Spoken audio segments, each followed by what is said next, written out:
Kinastigo ni Coach Jojo Lastimosa ang ipinakitang asal ni Jericho Cruz sa Game 4 ng TNT Tropang 5G at SMB na pinagwagian ng huli. Hindi rin niya pinalampas ang ipinakitang kilos ni Chris Ross na ayon sa kanya ay hindi mabait kung hindi reklamador. At si Chris Ross tumugon sa mga patutsadang ibinato ni Coach Jojo Lastimosa matapos makitang lumapit kay Poy Eram.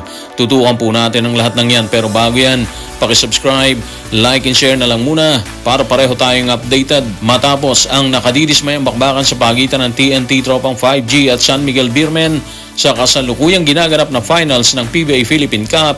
Pumalag si Coach Jojo Lastimosa sa naging asal ni Jericho Cruz sa loob ng court. Ayon kay Coach Jolas, bastos at may problema si Jericho. Narito ang kanyang pahayag.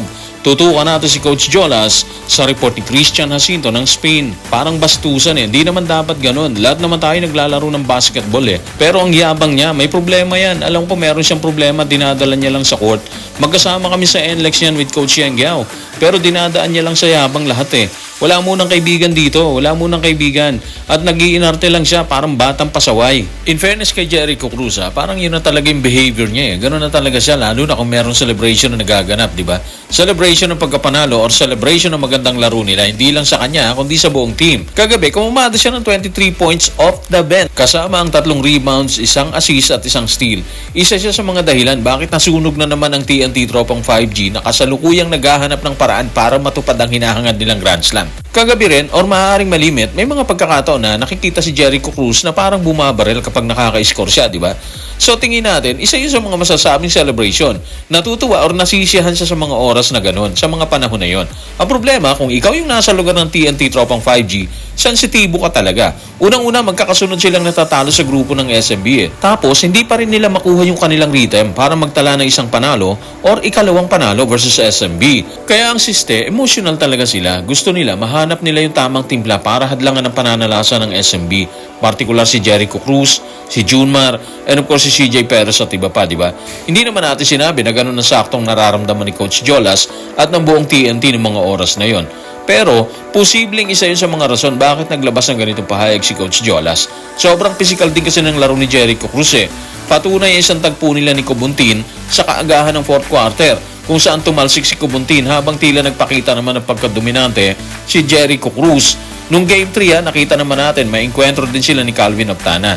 Natawagan pa siya ng technical foul nung gabing yon, di ba? Bukod kay Jericho Cruz, umagaw din ang atensyon ni Coach Jojo Lastimosa ang presensya ni Chris Ross sa Game 4 ng PBA Philippine Cup sa pagitan ng SMB at TNT Tropang 5G. Sa panayam ng media, tahasang sinabi ni Coach Jolas na arogante at nambabastos na kaagad ito sa kabila ng katotohanang hindi pa umano sila nagkakampyon sa Philippine Cup. Inilahad din ito na hindi mabait kung hindi reklamador si Chris Ross. Narito ang kanyang paglalahad. Tutukan natin si Coach Jolas sa report ni Ruben Terrado sa Spin. Yung yung mga taga San Miguel na parang nag-champion na sila, arugante sila, nambabasto sila, parang nag-champion na sila. Maghintay muna sila manalo ng 4 na laro bago sila magsaya. Meron siyang habit na asarin yung area dito. And then siya, mahilig siya magreklamo. Hindi niya inaamin. Lalapit siya rito tapos tititigan niya yung mga asawa at girlfriend na naandito at parang kunwari mabait siya. Hindi siya mabait. Reklamador siya. Finals to. Wala munang kaibigan dito. Huwag kang pupunta dito sa side namin. Magkalaban tayo eh. Again, mga ka-playoffs, babalik tayo sa basic sa kasong ganito ah. So ano yung basic? Mataas po yung emosyon sa bakbakan eh. Especially kung hindi mo talaga makuha ang tamang timpla ng koponan mo, parang maungusan yung kalaban, di ba? Sa isang side, may point din naman si Coach Jola sa ganung argumento. Huwag muna magpakita ng ganung asal habang naglalaro pa sila, di ba? Best of 7 kasi ito eh. So kailangan nila ng 4 na panalo bago sila mag-celebrate. Ang problema sa tingin natin, hindi intensyon ng grupo ng SMB or maybe ni Chris Ross na gano'n ang maging dating niya sa grupo ni Coach Jolas. Lalo na yung sinabi niya na paglapit sa lugar nila at tititigan yung mga may bahay and of course yung GF ng players ng TNT, di ba? Isama na rin natin yung paglapit ni Chris Ross dito kay Poy Eram. Sa tindi at taas ng emosyon ng kabilang panig, ang TNT, hindi talaga magiging maganda sa kanila kung may makikita silang ganung asal ng player mula sa kabila, sa panig ng SMB. Kahit kasi wala silang intensyon na asarin ng kabilang grupo, mararamdaman pa rin nila na ganun ang ginagawa ng SMB. At dahil sa mga ganitong argumento ni Coach Jolas, tingin natin, mag-iingat na ang SMB sa mga susunod na bakbakan. Posible maging maingat na sila kasi hindi magiging maganda sa kanilang panig kung patuloy silang mahuhusgahan habang may natitira pang laban, di ba? Sa ngayon, 3-1 na yung kartada.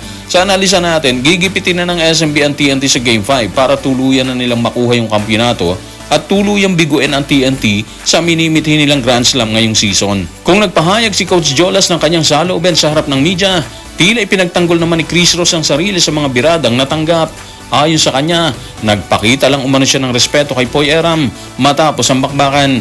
Dagdag pa niya, hindi raw niya alam kung ano ang problema ng TNT sa kanya.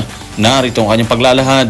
Tutukan natin si Chris Ross sa report ni Christian Jacinto ng Spain. Nakita ko lang si Poy na mag-isa doon kaya nilapitan ko siya para sabihin na kahit hindi ko siya kakampi, nire-respeto ko siya sa pagsubok niya maglaro. Kitang-kita ng lahat na balik ko yung bukong-bukong niya, di ba? Hindi na talaga yung pinipilit dapat eh. Parang pang dalawang buwang injury yun. Pero andun pa rin siya. Pilit na naglalaro kahit pa ika-ika na siya, di ba? Sinabi ko sa kanya na nire-respeto ko effort niya. Pero sa huli, ako pa yung naging masama dun. So hindi talaga nagustuhan ni Coach Jolas yung ginawa niya na ayon sa kanya, gusto lang niya maging neutral. Gusto lang niya magbigay ng pampalakas loob na mensahe kay Poy Eram. Hindi kasi biro yung ginawa ni Poy Eram eh. Naglaro siya kahit may iniindang injury. Umaasa siguro ang pamunuan ng TNT na magbabago ang lahat sakaling andun siya sa bakbakan. Sa kasamaang palad, hindi nangyari yung gustong mangyari ng TNT na magkaroon sila ng magandang resulta sa Game 4. Talo pa rin sila. Balikan siguro natin si Chris Ross. Maganda yung intention, di ba? Pero katulad ng nauna nating pahayag, mataas ang tension sa panig ng TNT eh.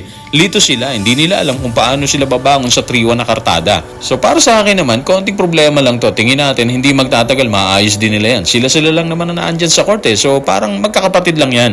Away bate, yun lang yun. Siguro mag-focus na lang tayo sa Game 5. Medyo mabigat na to dahil isang birada na lang ng SMB, di ba? Ando na sila habang ang TNT, kakailanganin nilang ipanalo yung lahat ng natitirang laban para malampasan nila ang SMB. So mabigat, kaya naniniwala tayo na mas magiging mainit ang susunod bakbakan. So guys, maraming salamat.